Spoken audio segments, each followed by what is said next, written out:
आज से लगभग 4 साल पहले 24 मार्च 2020 सबको वो दिन याद है, कोई भूल कैसे सकता है, क्योंकि बाजार थे लहूलुहान, एक तरफा गिरावट, एक तरफ पैसे जा रहे हैं, दूसरी तरफ जान का डर, कोविड का खतरा और दुनिया भर के बाजारों में बड़ा कोहराम। और अब जब भी उस समय की याद आती है तो लोग एकदम डर जाते हैं और बुरी बुरी चीज़ें ध्यान में आने लगती है।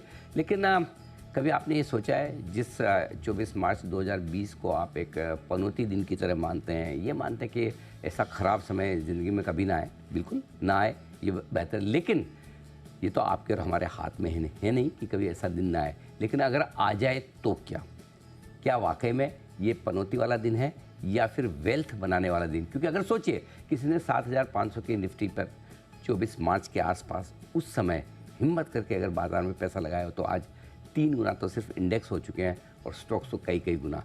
और इसीलिए हमने शुरुआत की, एक नई पहल की है कि 24 मार्च 2020 को पनौती दिन के तौर पर न माने, वेल्थ क्रिएशन डे के तौर पर माने और वहाँ से कुछ सीखें। और इसीलिए ये पूरा हफ्ता हम वेल्थ क्रिएशन वीक के तौर पर मना रहे हैं। इस हफ्ते की शुरुआत हम करने जा रहे हैं एक खास सीरीज़ के साथ और उसका नाम है वेल्थ क्रिएटर्स से मिलिए। जी हाँ, इस कड़ी में आज सबसे पहले हम आपकी मुलाकात करवाने जा रहे हैं देश के जाने माने market expert, fund manager, Kotak Mahindra mutual fund के ग्रुप प्रेसिडेंट और एमडी नीलेश शाह साहब हमारे साथ हैं। नीलेश भाई, बहुत बहुत स्वागत है। धन्यवाद अनिल जी। सबसे पहले तो वो दिन याद है 24 मार्च 2020? याद है। क्या सबसे पहले क्या याद आती है उसको सोचकर? सो अनिल भाई, बाकी लोगों की तरह हम भी डरे हुए थे, मार्केट गिर रहे थे, जान माल का खतरा था, अपने निकट के परिवारजनों की सुरक्षा का दायित्व था और कंपनी भी चलानी थी। सडनली हम लोग सब वर्क फ्रॉम होम में आ गए थे जी। तो काफ़ी हद तक निराशा थी। बट मैं एक किस्सा कहना चाहूँगा। एक निवेशक है, ये मैंने अपने एक म्यूचुअल फंड डिस्ट्रीब्यूटर से सुना है। ओके। ये जो वृद्ध महिला है, तकरीबन 70-75 साल की उम्र की, उनके इनहेरिटेंस और खुद की सेविंग्स के तकरीबन 4 करोड़ रुपए डेट म्यूचुअल फंड्स एंड उस प्रकार के प्रोडक्ट्स में इन्वेस्टेड थे। ओके। जब ये करेक्शन आया, नॉट नेसेसरीली 24 मार्च को ही, बट उसके बाद भी उन्होंने अपने डिस्ट्रीब्यूटर को फ़ोन करके कहा कि बेटा मेरा सारा पैसा इक्विटी में शिफ्ट कर। क्या बात कर रहे हैं? 70-75 साल की महिला कह रही है। माता जी, आप सही सोच रही है, रिस्क कितना है? बोला बेटा जान का भरोसा नहीं है, अब रिस्क नहीं लूंगी तो कब लूंगी। क्या बात है। मतलब उन्होंने रिस्क लिया, नॉट दैट कि बॉटम कैप्चर की, बट बॉटम के आसपास उन्होंने काफ़ी पैसा इक्विटी में शिफ्ट कर दिया। आज उन्होंने 75 साल में जितना कमाया और जितना पाया, उससे प्रोबेबली 2 या 3 गुनी वेल्थ है। और जितने रिलेटिव उनके 75 साल की उम्र में जमा किए थे, उससे ज़्यादा रिलेटिव आज बनाए हैं। बिल्कुल, ये गजब चीज़ है और ये हिम्मत वाला काम है। लेकिन उस समय जो माहौल था, हिम्मत लाए तो कहाँ से? आप में कोई भी नहीं चाहेगा कि उस तरह के दिन फिर से देखने को मिले, लेकिन वो तो हमारे हाथ में है नहीं कि बाज़ार कब, कहाँ, कैसे और कितना गिरेगा। अगर फिर से लाइफ में किसी को ऐसा दिन, ऐसा समय देखने का मौका मिले तो लर्निंग्स क्या है 2020 की? एक जो लर्निंग मुझे 2008 के सामने 2020 में मिली, 2008 में भी इसी तरह गिर रहे थे और हमें लीमन ब्रदर्स क्या चीज़ है समझ नहीं आ रही थी। फ्राइडे को हम लीमन ब्रदर्स की इंडिया ओपनिंग पार्टी में गए थे। सीजे टावर्स में आलीशान ऑफिस थी एंड बहुत ही बढ़िया लॉन्च था। और फिर मंडे सुबह पता चला कि ये तो उड़ गई। तो हम उतने ही मतलब अननॉलेजेबल थे या इग्नोरेंट थे जितना 2020 में कोविड के बारे में थे। करेक्ट। बट एक बहुत बड़ा फ़र्क जो 2008 और 20 में देखा, निवेशक हिम्मत वाले थे। 2008 में लोकल निवेशक रिडीम कर रहे थे, हम लोगों के पाँव पकड़ रहे थे कि मत बेचिए मत बेचिए।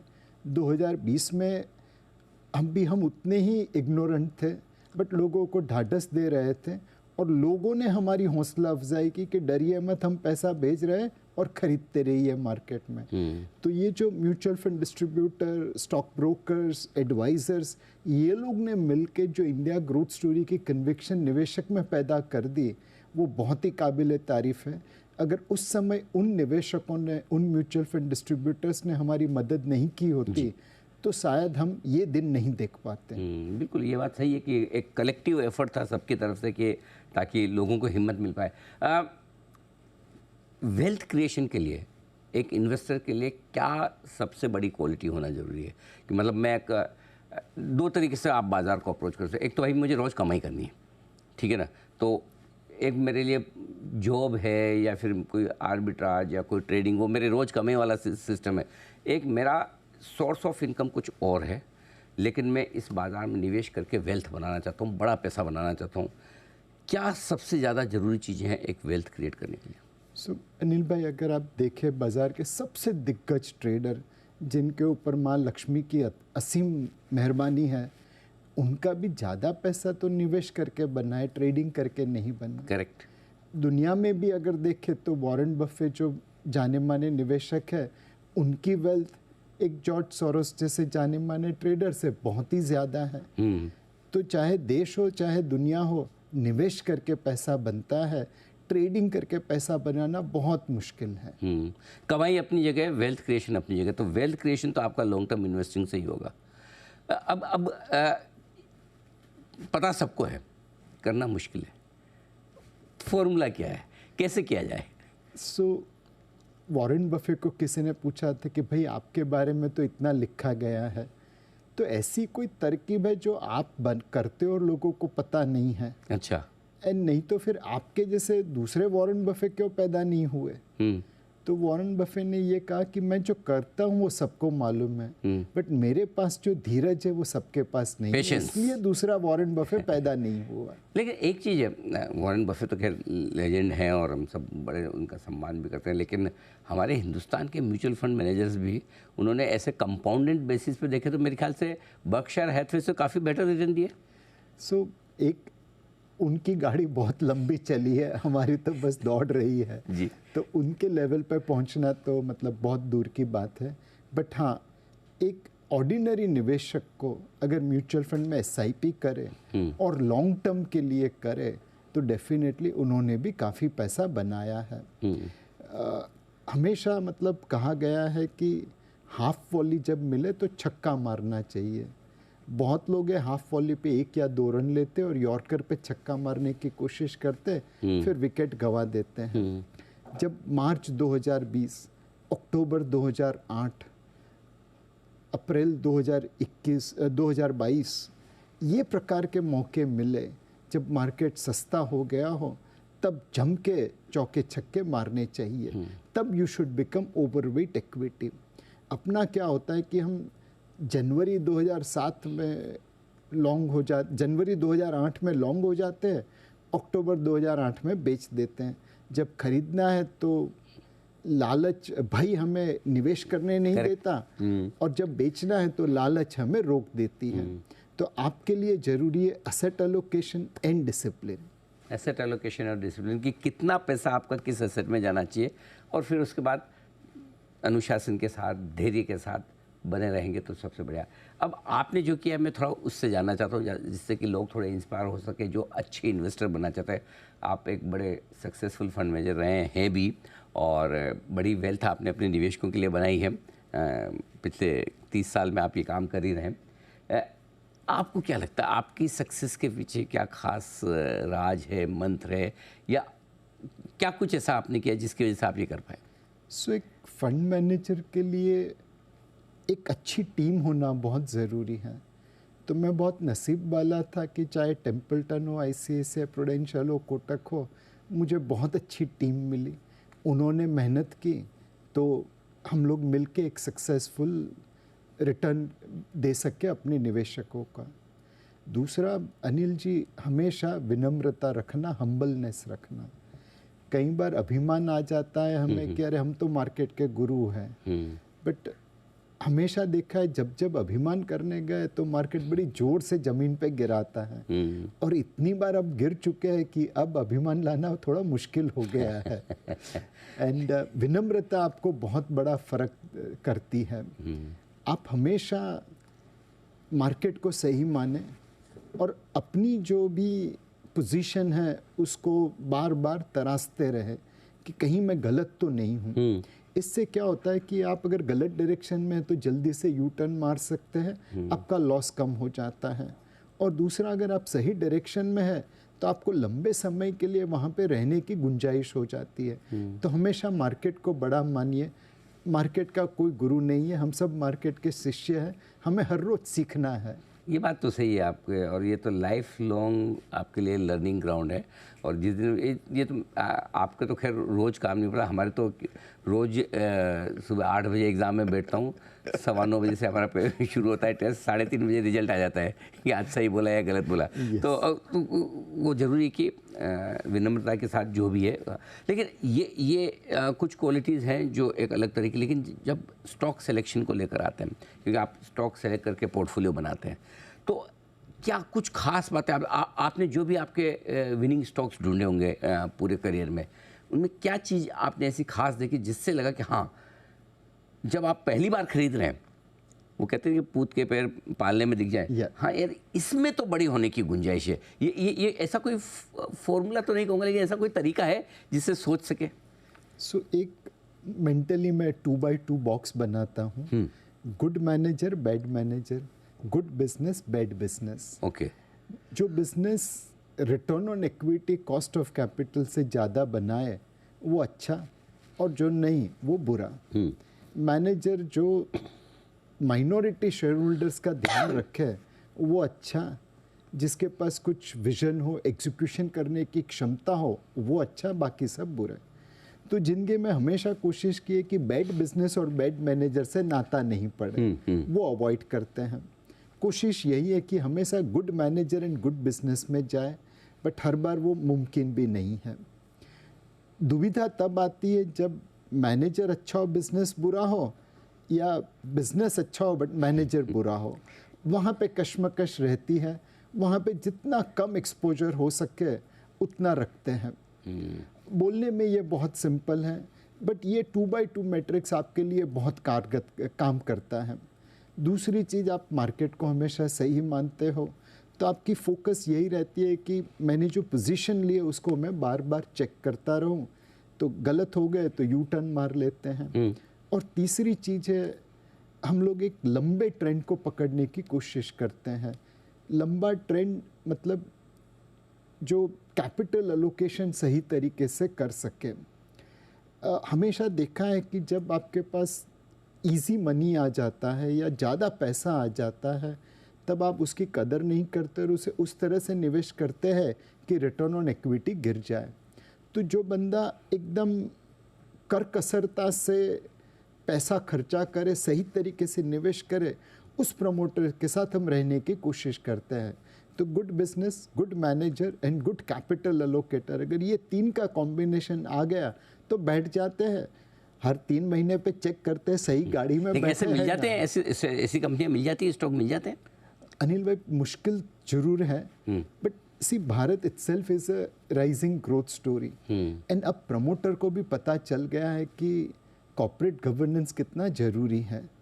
तो ग्रोथ में कोई ज़्यादा टेंशन नहीं लगती, बिकॉज भारत ही ग्रो हो रहा है तो उसके पीछे पीछे कंपनियाँ ग्रो हो रही हैं। मैनेजर में भी आजकल बहुत मतलब लोग हैं जो गवर्नेंस के प्रति जागरूक है, तो कॉम्बिनेशन तो आराम से मिल रहा है इस वक्त।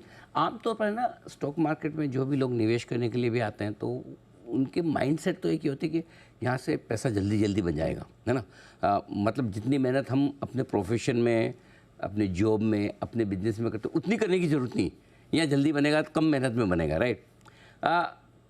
और उस चक्कर में ट्रेडिंग करना चाहते हैं कि थोड़ा पैसा ट्रेडिंग से बना लूँ फिर निवेश करूँगा।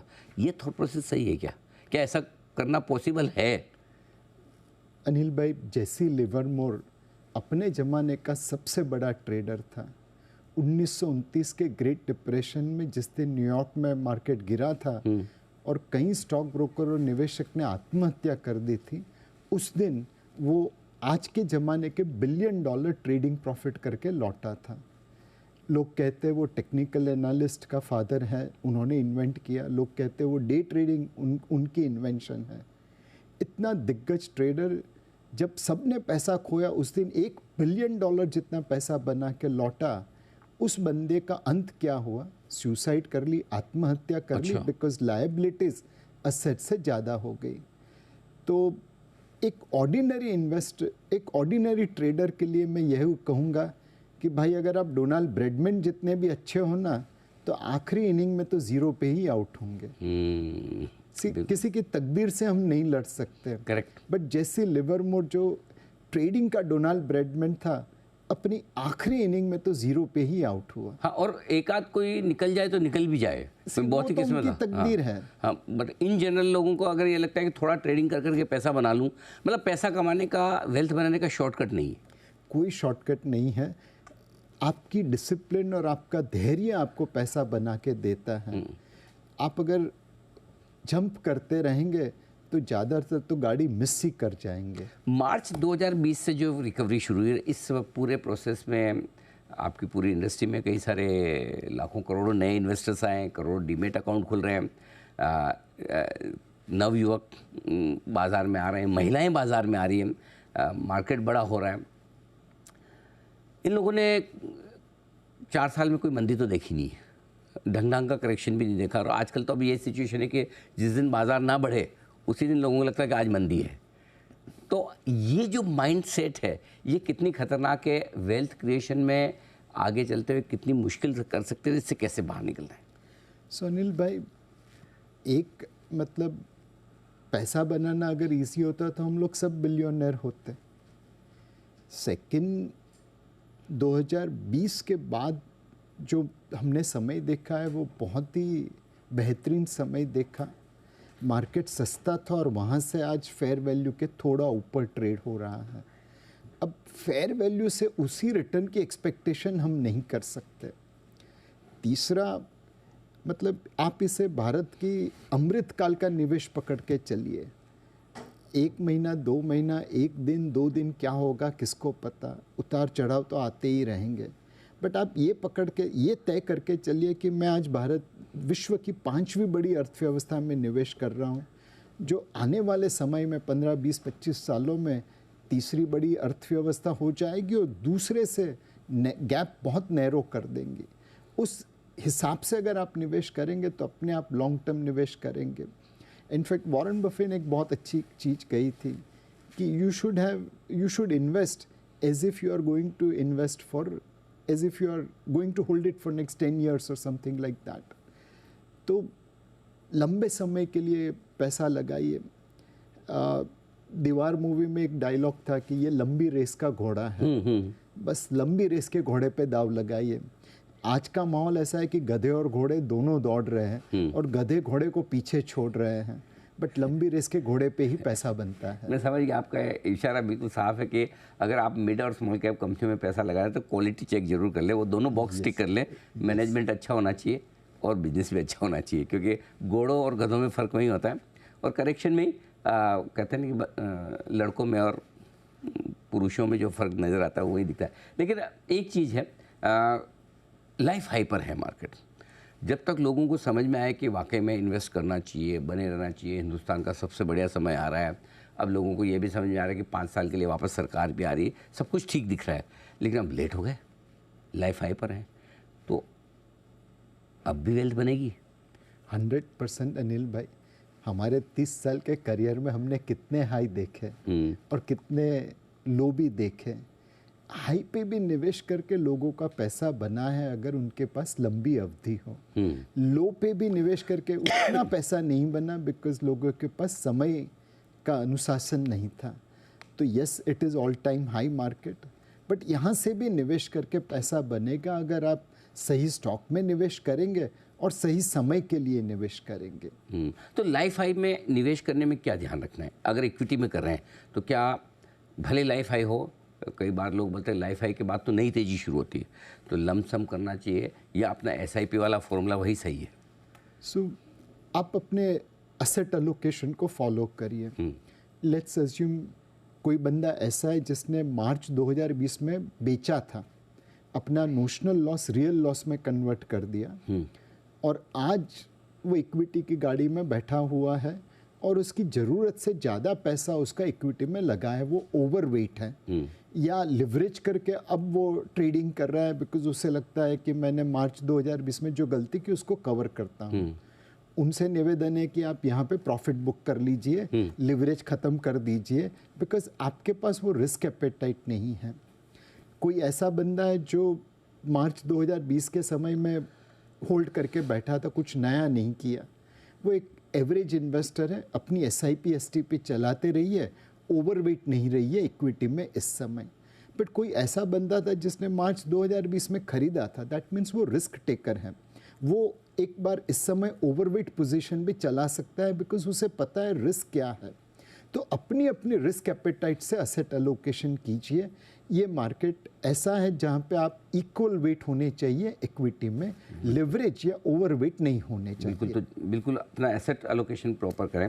आखिरी सवाल नीलेश भाई, उन दर्शकों के लिए जो हिंदुस्तान में एक सीरियस अच्छा इन्वेस्टर बनना चाहते हैं, लॉन्ग टर्म इन्वेस्टर बनना चाहते हैं, उनके लिए क्या गुरु मंत्र है, कैसे वेल्थ बनेगी, कितनी बनेगी, और क्या विजन और क्या व्यू उन्हें लेकर चलना चाहिए?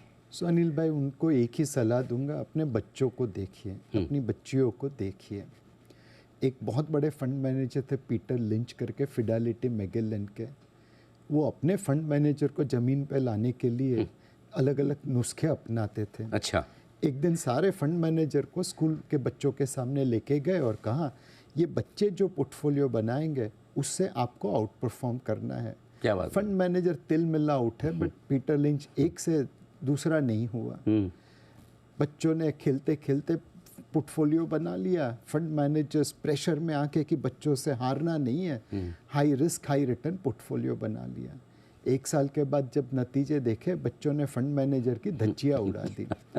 तो एक बच्चों की सरलता से, बच्चों के निखालस रूप से आप निवेश करिए।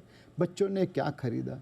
वही कंपनी खरीदी जिसके प्रोडक्ट वो यूज़ करते थे। कैडबरी खाते थे तो कैडबरी की कंपनी ली, खिलौने खरीदते थे तो खिलौने के ली, और कपड़े पहनते थे तो कपड़े के लिए। तो एक बच्चे ने जिस तरह से सरलता से, निखालसता से निवेश को अपनाया, वैसे अपनाइए। और दूसरा, अपने बच्चे और बच्चियों को देखिए, 20-25 साल बाद अगर वो आए आपके पास और कहे, पापा मम्मा आपने निवेश क्यों नहीं किया भारत के अमृत काल में, आप उन्हें क्या जवाब देंगे? आप ये नहीं कह पाएंगे कि जी बिजनेस पे वेल्थ क्रिएशन का शो नहीं था, अनिल भाई ने और नीलेश भाई ने कहा नहीं था निवेश करिए। उनको जवाब देना मुश्किल हो जाए। तो बस अपने बच्चों को देखिए और निवेश कर दीजिए। बिल्कुल, बहुत इतने मतलब बड़ी बात इतनी आप आसानी से कह जाते हैं नीलेश भाई, और जो दिल और दिमाग में उतर भी जाती है। मैं उम्मीद करता हूँ कि वेल्थ क्रिएशन से जुड़ा हुआ ये शो हमारे काफ़ी दर्शकों को दिशा देगा और उन्हें ये कॉन्फिडेंस देगा कि हिंदुस्तान में अभी भी बड़ी वेल्थ कमाने का बड़ा मौका बाकी है। बहुत बहुत धन्यवाद आपका समय देने के लिए और हमारे दर्शकों को आपका पूरा अनुभव साझा करने के लिए। नीलेश शाह साहब, कोटक महिंद्रा म्यूचुअल फंड के ग्रुप प्रेसिडेंट और MD बताते हुए अपनी लाइफ के वेल्थ क्रिएशन के फॉर्मूले। इस शो में इतना ही, बने रहिए हमारे साथ। नमस्कार।